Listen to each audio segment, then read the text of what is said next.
Amém.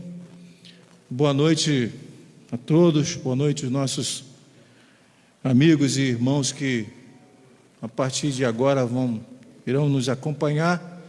Mais uma vez estamos aqui, levando a preciosa semente do Evangelho aos corações das pessoas. Isso é muito bom e nos garante ou nos possibilita sempre nos aperfeiçoarmos na palavra de Deus. Amém? Vamos orar? Pai, nós te agradecemos, pois estamos aqui na Tua presença e queremos, assim,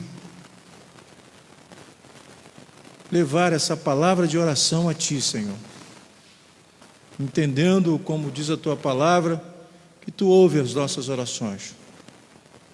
Senhor, esteja nesse momento conduzindo esse estudo e que os Teus servos, Senhor, que porventura se manifestaram para, assim, estudar conosco essas passagens que nós estamos todas as quartas-feiras estudando, que eles possam entender e também serem abençoados por essa palavra, Senhor. Eu te peço nessa noite que Tu também possa abençoar aqueles que estão aqui, aqueles que porventura estão vindo ainda, todos, Senhor, que a Tua mão esteja sobre as nossas vidas e que não seja aqui um mero momento de falar de teologia, Senhor, mas sim de falar da Tua palavra com simplicidade e que ela possa chegar com entendimento aos corações das pessoas, Senhor. Em nome de Jesus, Senhor. Te peço também, Senhor, que nós possamos entender, que eu possa entender, Senhor, tenho entendimento que isso é o início. Nós estamos iniciando, Senhor, algo que é importantíssimo para que nós possamos, assim, crescer na fé em Cristo Jesus, crescer na graça e no conhecimento.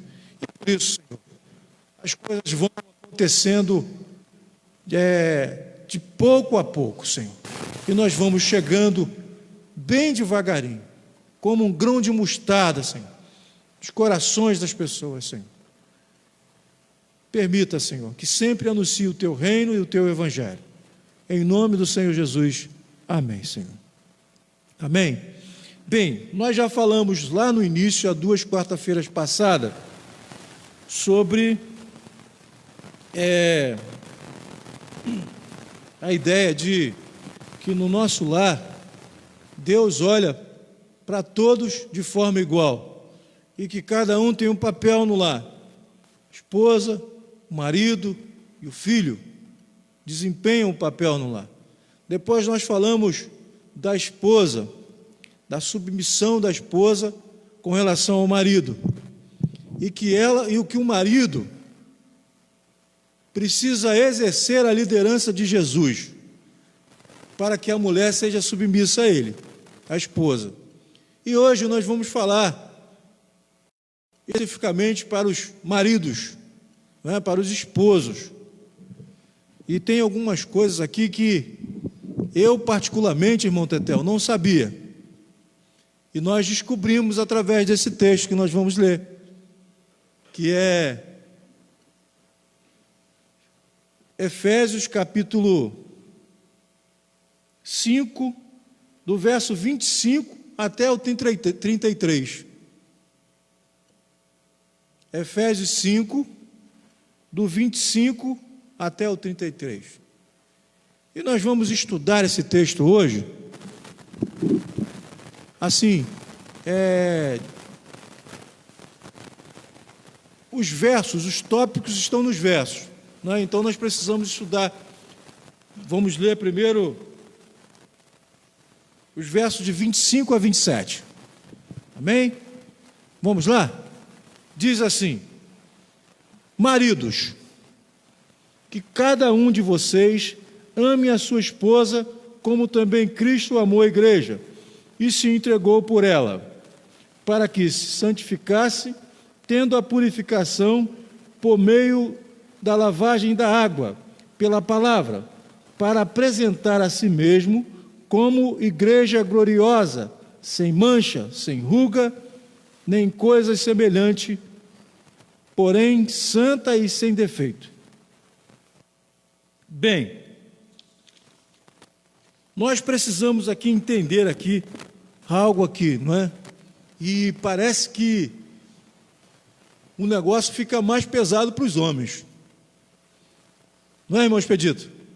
A coisa fica mais pesada assim para os maridos, não é? Quando nós lemos esse texto aqui, fica meio complicado. Então vamos tentar entender aqui. Primeiro, a forma em que Cristo ama a igreja é o amor sacrificial.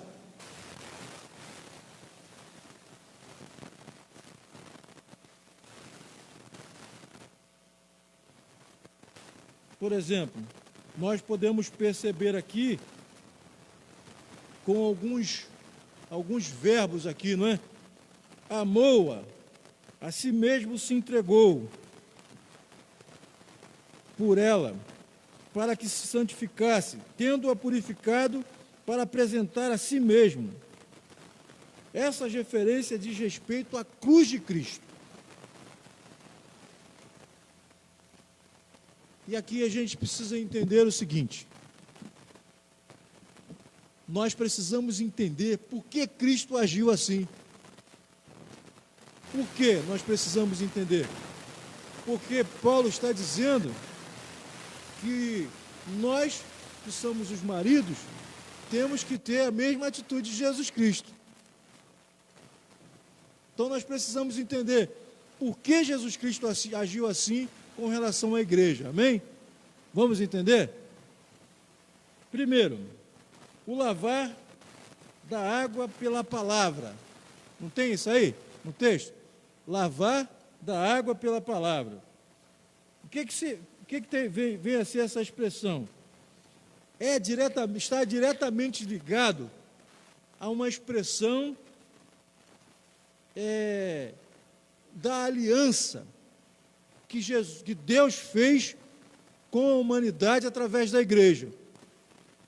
E essa expressão, lavar, não tem nada a ver com o batismo, mas sim com a ideia de Jesus dizendo para a igreja: eu te amo,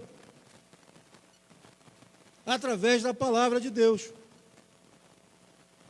Se a gente for procurar essas referências na Bíblia, nós vamos encontrar Jesus se dirigindo à igreja dessa forma, a noiva do Cordeiro.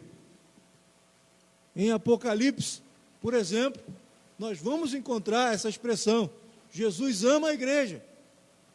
Então aqui, o lavar da água pela palavra é uma forma, uma declaração de amor que Jesus tem pela igreja, através da aliança que Deus fez com a humanidade. A igreja simboliza isso. E é a igreja que dá essa demonstração para o mundo.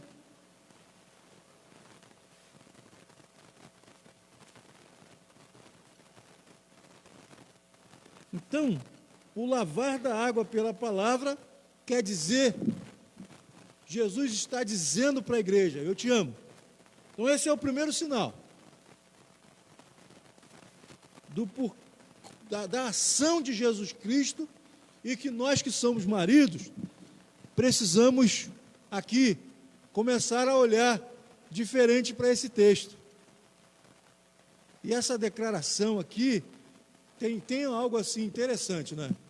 Porque na cultura grega e judaica, as noivas, antes de se casarem, não é? Elas passavam, quando estava perto do casamento, elas tomavam um banho e se perfumava bastante. E o noivo, quando se aproximava e sentia aquela fragrância, na verdade, já vinha a expressão dele em dizer, eu te amo. E já estava próximo do quê? De colocar as alianças. Entenderam aqui? Então Jesus é esse noivo. E ele, o sacrifício que ele fez na cruz do Calvário, não é, foi exatamente para declarar, fazer a sua declaração de amor para a sua noiva, que é a igreja.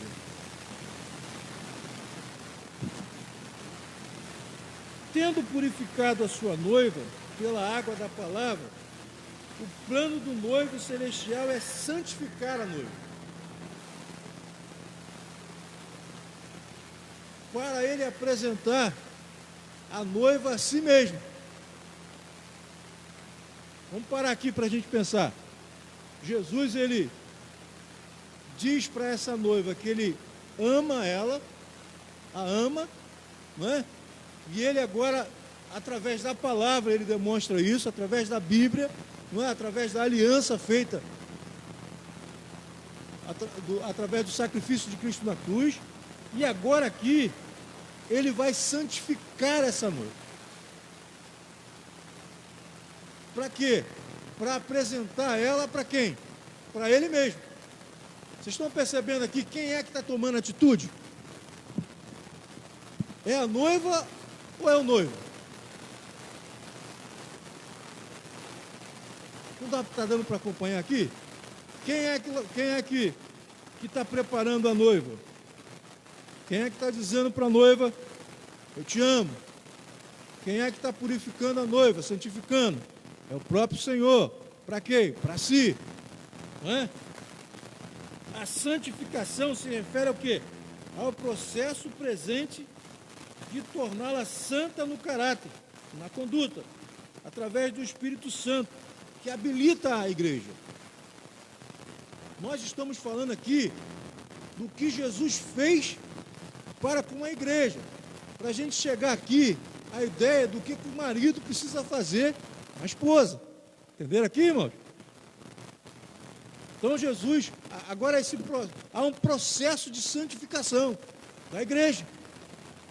E quem atua nesse processo é quem? O Espírito Santo de Deus. Amém? Todos os dias. Santifica a igreja.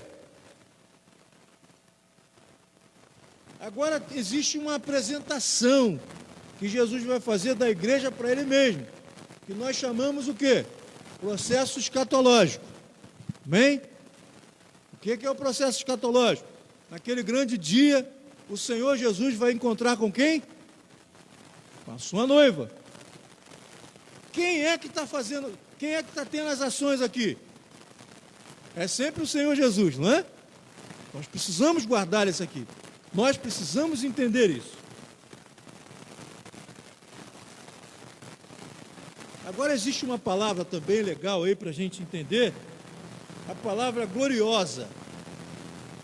Vocês dá para observar aí no texto? Tem uma palavra gloriosa aí. Ela pode ser usada aqui como uma alusão ao belo vestido de noiva.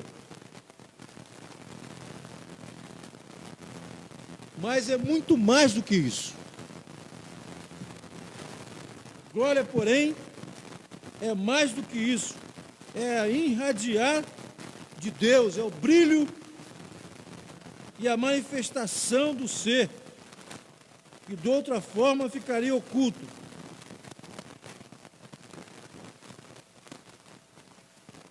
Por que ficaria oculto essa glória da igreja, irmãos?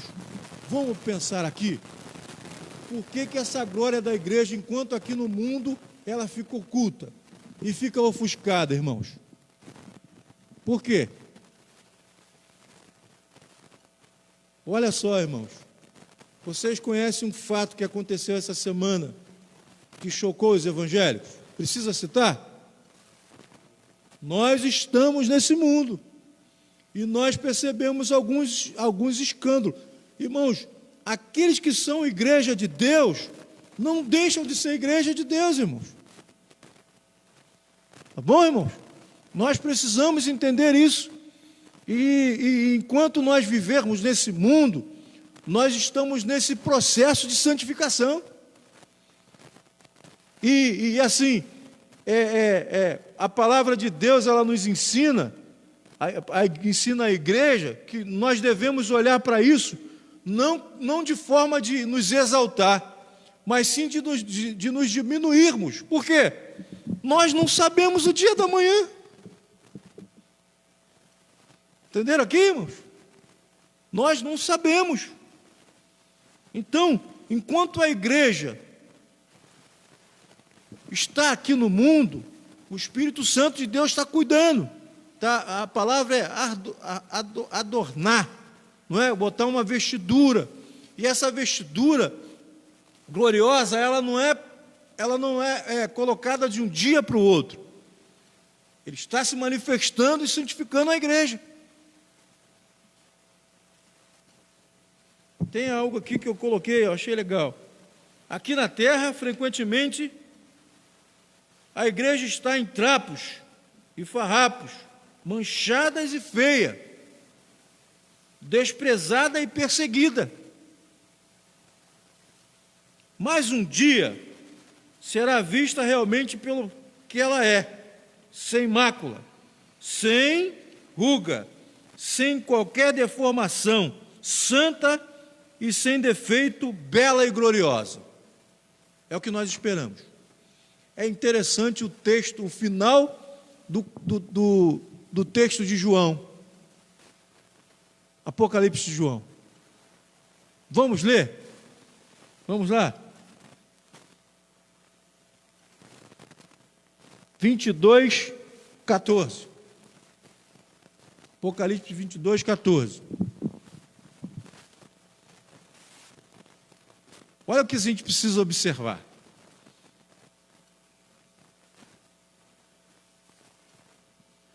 Todos encontraram? A minha Bíblia, a minha versão diz assim: bem-aventurado aqueles que... Para um pouquinho só. Aqueles que fazem o quê? Lavam. Não é aqueles que lavaram, mas é aqueles que fazem o quê? Que lavam. Eles estão constantemente fazendo isso. Não é? Essa é a noiva do Cordeiro, porque nós vivemos aqui e vivemos nesse tumulto tremendo, essas coisas terríveis. Aqueles que lavam as suas vestes para que tenham direito à árvore da vida e entrem na cidade pelos portões. A cidade aqui realmente é as mansões celestiais, não é? Então essa é a igreja. Esse é o fim construtivo que Cristo tem trabalhado e continua trabalhando por sua noiva, a igreja. A noiva não se torna apresentável. Quem é que apresenta a noiva? Jesus Cristo. É Ele. Jesus Cristo que faz isso. Seu amor e seus altos sacrifícios por ela e a purificação, a santificação dela, tudo isso visa libertá-la quando ele apresenta a si mesmo na plenitude da sua glória. É o Senhor Jesus que faz isso tudo para a sua noiva. Essa aqui é a exposição que Paulo faz acerca das aplicações da primazia de Cristo. Cristo está atuando na igreja. Ele é o cabeça e o noivo da igreja. Ele não oprime a igreja. Vale a pena a gente dizer isso aqui, irmão. Cristo não oprime a igreja. Vocês concordam comigo? Concorda, irmão Judei? Cristo não oprime a igreja. Não há uma opressão. Se a gente tem alguma coisa aqui, alguém oprimindo a igreja, irmãos, nós precisamos entender que não tem nada de Cristo ali. Na verdade, Ele liberta a igreja. Ele liberta. Ele sacrificou-se a fim de servi-la, para que ela se torne tudo quanto Ele anseia, que ela seja na plenitude da sua glória. Agora vamos fazer uma pergunta. O que isso tem a ver com o marido? Tudo o que eu falei aqui, o que isso tem a ver com o esposo? Com o dever do esposo no lar? Verso 28 de Efésios, capítulo 5. Olha como é que é pesado isso aí, irmão. Sabe o que está dizendo? Assim também. Assim também é o quê? Quer dizer isso, assim também. Da mesma forma que Jesus Cristo fez, eu, o irmão José Expedito, o Marcelos, quando for casar, o Leandro, o irmão Jodeí, o irmão Antônio Tetel, temos que fazer com as nossas esposas. O texto diz assim: assim também o marido deve amar a sua esposa como ama o próprio corpo. Vamos ler? Verso 28. Assim também o marido deve amar a sua esposa como ama o próprio corpo. Espera aí, vem cá. Vamos aqui entender isso aqui. Essa expressão causa uma agonia na gente. Sim ou não? E às vezes até nós olhamos para esse texto e sentimos assim, que ele não tem nenhuma implicação para a gente. Por quê? Como é que a gente vai amar a nossa esposa como Cristo amou a igreja? Isso é possível? Compreender o amor de Jesus Cristo é compreensível, gente? Não está muito distante da gente?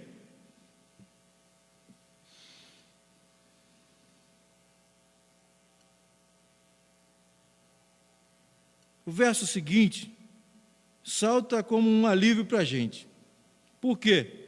Diz assim: quem ama a esposa, ama a si mesmo. Aí nós precisamos ir para o texto de Lucas, capítulo 7, verso 12. Mateus, capítulo 7, verso 12. O que o texto diz lá? Se alguém puder ler para mim, Mateus 7, verso 12. Antes de você ler, eu quero dizer que não podemos captar plenamente a grandeza do amor de Deus. Não podemos, não dá. Por quê? Excede o nosso entendimento. Excede ou não excede? Excede o nosso entendimento. Está muito longe da gente compreender o amor de Deus. E olhar o amor de Deus através de Jesus Cristo pela igreja, o negócio fica muito mais complicado ainda. Por quê? O que Jesus fez em todos os momentos foi servir a igreja. Foi servir a igreja. E a gente aplicar esse padrão para as realidades da nossa família é muito mais complicado ainda. Mas aqui, esse texto, com o cumprimento desse texto, nos leva a pensar nisso. Por quê? Diz assim: quem ama a esposa, ama a si mesmo. Aí vamos ler Mateus capítulo 7, verso 12. O que diz?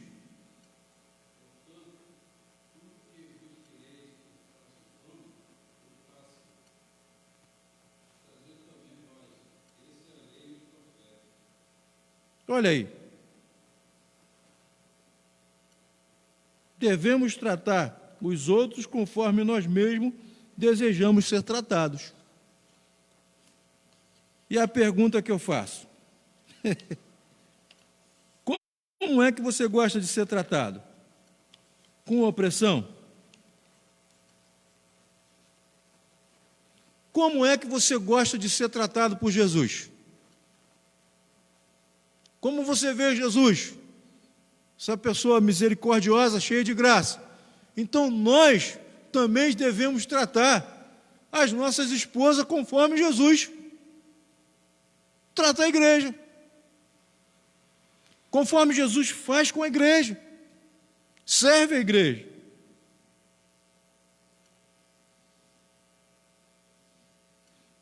E aqui cabe perguntar, né, gente, como é que nós nos tratamos?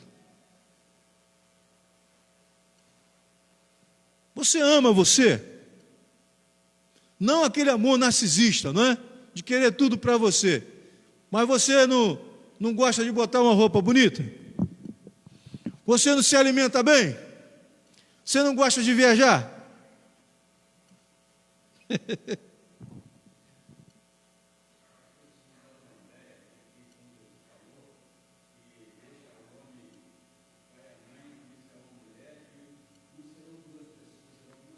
Vamos entrar aí que é interessante, irmão Tetel, esse ponto é muito interessante, não é? Então, nós devemos realmente olhar para nossas esposas e fazer por ela as coisas boas que nós fazemos para a gente mesmo. Nós devemos fazer isso. Nós devemos dar comida, roupa, cuidar dela, em qualquer que seja as circunstâncias. E aqui, irmãos, isso abre um leque tremendo, né, irmãos? Porque hoje as esposas quase todas trabalham, né? E elas às vezes têm o sustento, né? E nós precisamos, irmãos, abraçar esse contexto, não é verdade? E às vezes não ficar choramingando com aquilo que as esposas querem fazer. Não é, irmãos? E às vezes até incentivá-las. Tem algo assim que hoje que eu consigo observar, né? Que as esposas gostam muito. Não só as esposas, né? Todas as meninas, né? Também gostam. Parece que esse negócio que alisa o cabelo é um presente de Deus. Não é? Não é verdade? Então, às vezes, nós nos implicamos com isso. Ao invés de pensar assim, poxa, deixa as mulheres à vontade. E, às vezes, vale aí um elogio, vale abrir os olhos, não é? E dizer, pô, como você está bonita. Não é verdade? Você tem outra coisa assim que parece que é uma opressão. Lá em casa eu gosto muito dessa ideia de liberdade. Não é? A esposa cortar o cabelo ou ficar da forma que o marido gosta. Eu acho isso uma opressão, sinceramente. Na minha opinião, para mim isso é uma opressão. A esposa gosta do cabelo curto, não é? Amém. E estou bonito? Bonito. A esposa gosta do cabelo longo, mas o esposo diz que tem que cortar. Meu irmão, pelo amor de Deus. Vamos olhar para Cristo? Vamos olhar para Cristo. O que eu acabei de dizer aqui, não é? Ele não é esse senhor opressor, mas ele serve a igreja. Parece que a gente está entrando assim a gente fica assustado, né, irmão Expedito, com o que eu estou dizendo. Mas não é isso não, irmão. É a liberdade que Cristo nos dá, o Evangelho nos dá. Não é a libertinagem, mas é a liberdade que Ele nos liberta. O que Ele quer, de fato, é que essa noiva dele se encontre de uma forma gloriosa nos céus.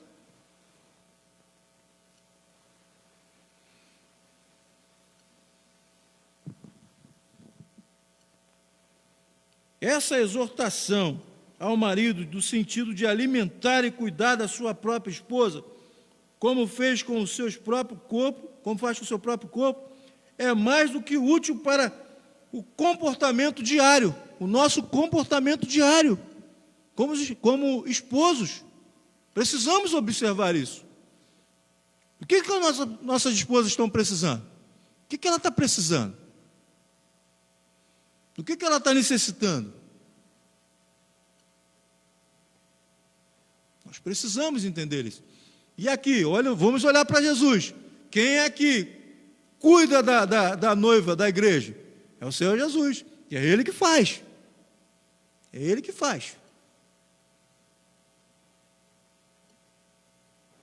E aqui tem algo aqui interessante, né? Também tem um aspecto de intimidade apropriado, visto que ele e sua esposa se tornaram uma só carne.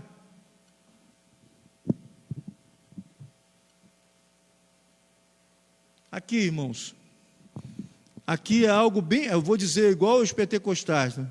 É algo forte aqui, porque nós que somos homens precisamos tirar essa ideia de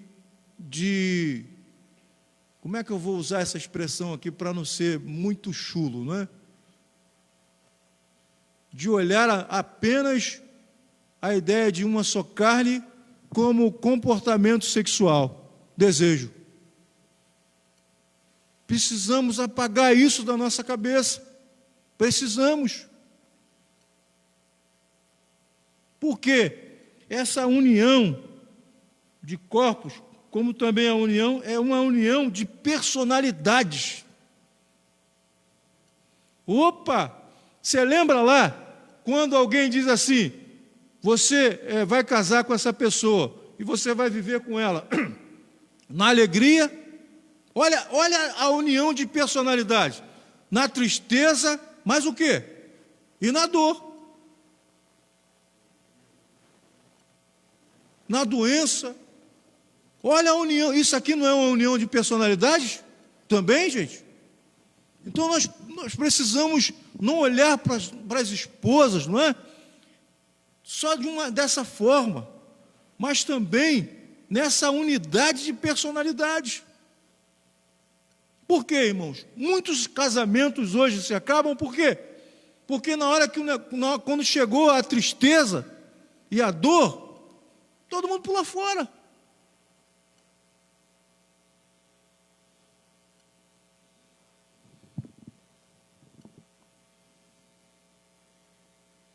Quando o marido e a esposa ficam assim profundamente unidos entre si, que verdadeiramente quem ama, que acontece verdadeiramente um amor, fazendo uma união profunda. Por isso o marido e a esposa devem ser um só corpo. Aí Paulo cita Gênesis capítulo 2, verso 24. Eis porque o homem deixará o seu pai e a sua mãe e se unirá à sua mulher, tornando-se dois uma só carne. E ele declara, grande é esse ministério. Os dois se unem e formam uma só personalidade.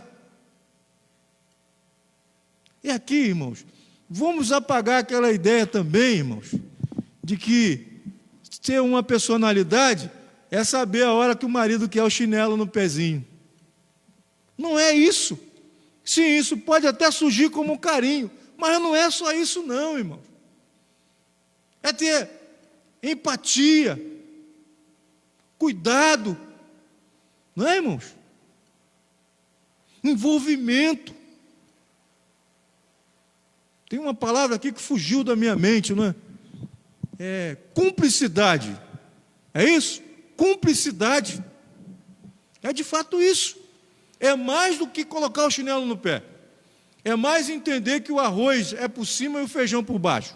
É muito mais do que isso. É se misturar. Entendeu? E se tornar uma pessoa só. Por quê? Jesus Cristo e a igreja são assim. Como isso, pastor? Quem habita em nós? Não é o Espírito Santo de Deus? Opa!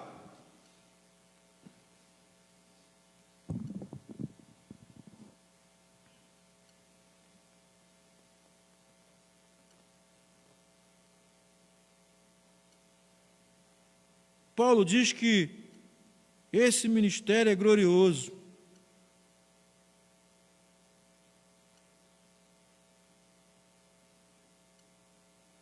E aqui, irmãos, ele não está dizendo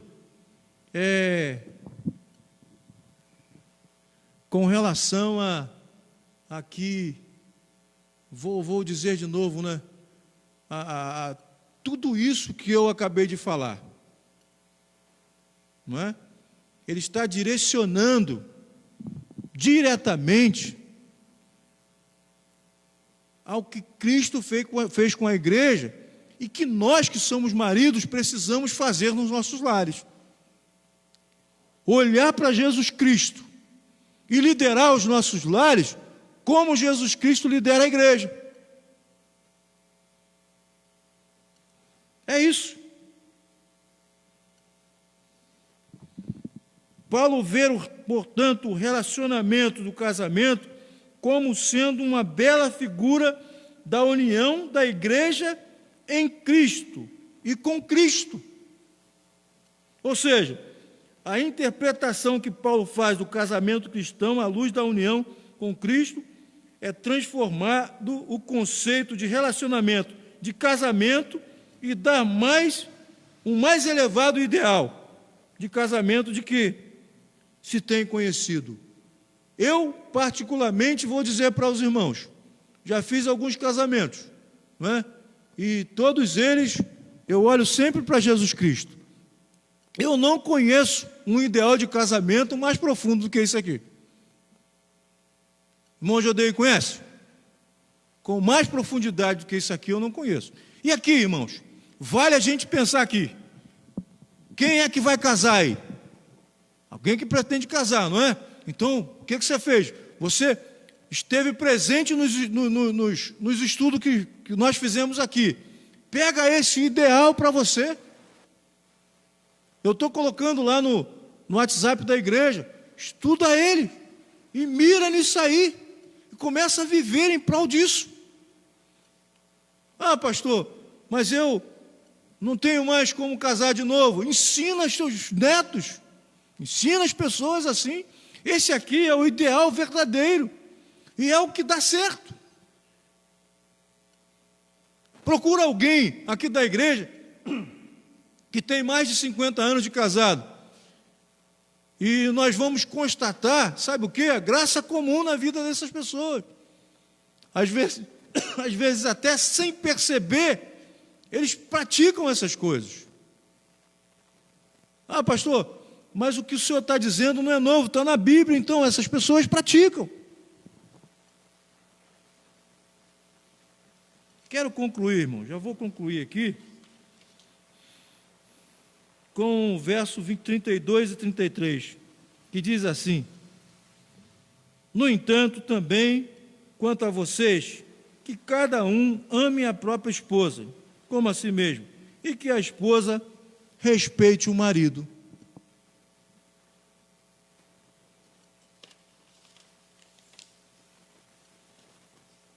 O apóstolo Paulo começou com a submissão, lembra?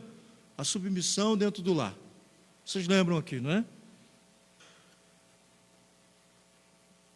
Com amor e submissão. Agora ele termina com amor e respeito. Irmãos, eu nunca vi uma geração... eu posso dizer assim. Com tanta falta de amor e respeito. Eu nunca vi. Igual agora. Às vezes, na minha casa, eu tenho que exercer a minha autoridade para poder fazer com que meus filhos orem para mim. Não com autoritarismo, mas eu tenho que, às vezes, tomar uma coisa para poder colocar a minha autoridade. E eu vejo que eles recebem essas coisas de fora. E que nós, que somos cristãos, precisamos, às vezes, colocar essa autoridade nos nossos filhos. A nossa autoridade em cima dele. O nosso papel.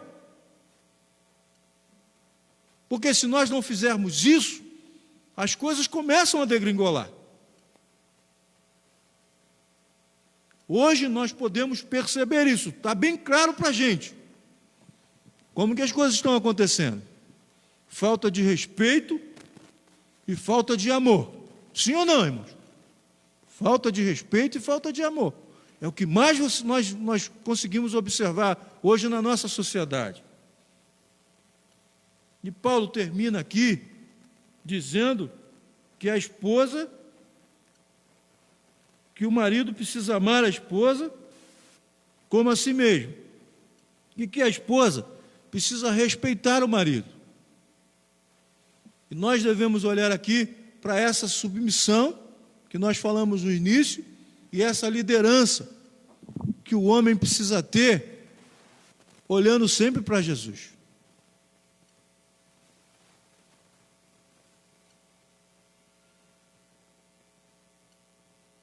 Desse modo, irmãos, nós vamos entender que uma esposa vai respeitar o marido a partir do momento que ela percebe que esse marido é um líder igual a Jesus Cristo. Olha onde está a harmonia no lar. Olha como nós percebemos essa harmonia.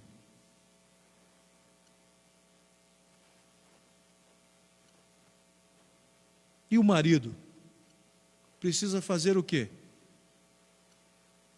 Fixar a sua liderança e cuidar da sua esposa, como Cristo cuida da igreja. Por quê? Aqui é muito mais profundo para a gente. Porque somos nós que vamos apresentar a nossa esposa, o nosso filho a quem? Hein, irmãos? A Jesus Cristo. Pastor, mas isso é muito pesado. Não, irmãos. Não é pesado. Nós precisamos ter essa disposição, irmãos. Esse cuidado com as nossas esposas. Pastor, mas isso é difícil. É difícil. Mas não é impossível. Se nós abrimos os nossos olhos e começarmos a observar o que as nossas esposas precisam de fato. Atenção, não é? Tantas outras coisas que elas precisam. Nós, quem tem filha, vai entender que a filha está aprendendo quem de fato é um marido perfeito. Porque esse pai lidera, tem a liderança como modelo de Jesus Cristo. E o filho vai observar o trato que esse pai dá para a esposa. E a esposa, olha a harmonia que tem no lar, irmãos. E a esposa recebe isso com respeito. Esse filho vai ter o mesmo desejo de ter uma esposa como a sua mãe. Não como um mãe, mas como esposa. Deu para entender aqui como que as coisas acontecem? Esse é o lar cristão. Esse é o lar cristão que tem a marca de Jesus Cristo. Esse é o lar cristão onde todos lutam, dia após dia, para refletir a imagem de Jesus Cristo. Tanto o marido como a esposa. E nós vamos ver mais para frente os filhos.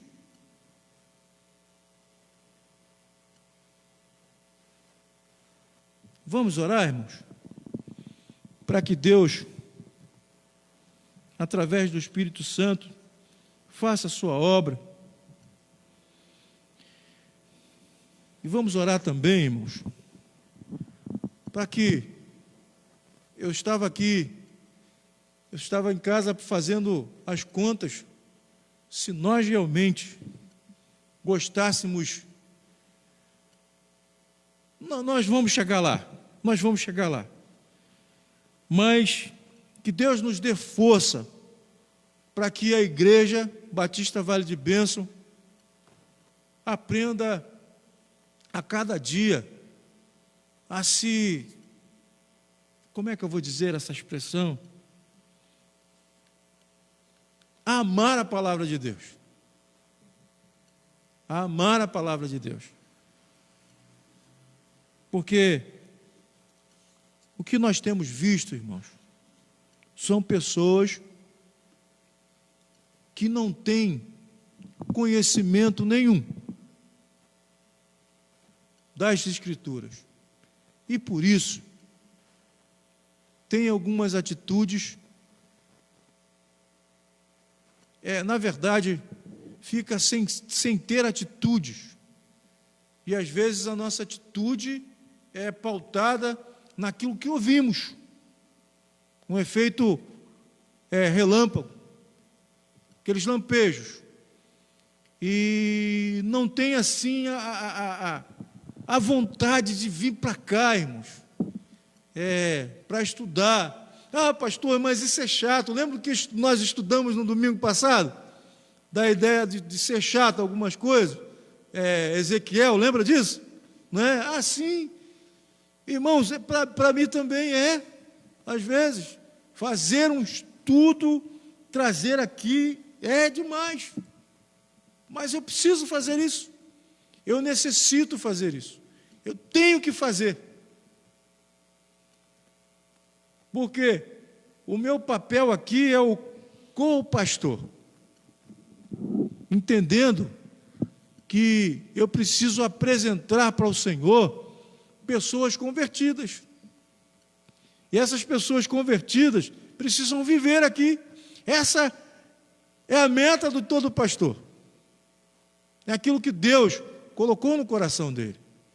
Então nós precisamos orar para que a Igreja Batista Vale de Bênção prestigie esses momentos aqui. Qual é o meu sonho? O que eu vejo pela frente? É de nós sentarmos aqui e conversarmos sobre os nossos problemas, à luz da Bíblia, serem iluminados, e que os nossos 107 irmãos, membros dessa igreja, estejam conosco. Nós temos 3 programações semanais, quarta-feira, domingo de manhã e domingo à noite. Não é muita coisa, não é? Basta apenas tirarmos um tempinho para aprendermos.